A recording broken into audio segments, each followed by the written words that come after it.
ब्रह्ममुरारिसुरार्चितलिङ्गं निर्मलभाषितशोभितलिङ्गं जन्मजदुःखविनाशकलिङ्गं तत्प्रणमामि सदा शिवलिङ्गम् देवमुनिप्रवरार्चितलिङ्गं कामदहनकरुणाकरलिङ्गं रावणदर्पविनाशकलिङ्गं तत्प्रणमामि सदा शिवलिङ्गम्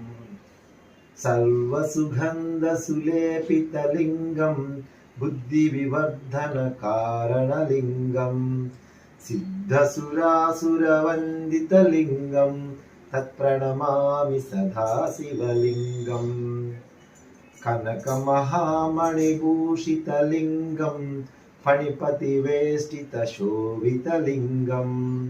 दक्षसुयज्ञविनाशनलिङ्गं तत्प्रणमामि सदा शिवलिङ्गम् कुङ्कुमचन्दनलेपितलिङ्गं पङ्कजहारसुभूषितलिङ्गं सञ्चितपापविनाशनलिङ्गं तत्प्रणमामि सदा शिवलिङ्गम्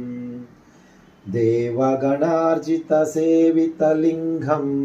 भावैर्वचिरेव च लिङ्गं दिनकरकोटिप्रभाकरलिङ्गं तत्प्रणमामि सदा शिवलिङ्गम् अष्टधरोपतिवेष्टितलिङ्गं सर्वसमुद्भवकारणलिङ्गम् अष्टदरिद्रविनाशनलिङ्गं तत्प्रणमामि सदा शिवलिङ्गम् सुरगुरुसुरपूजितलिङ्गं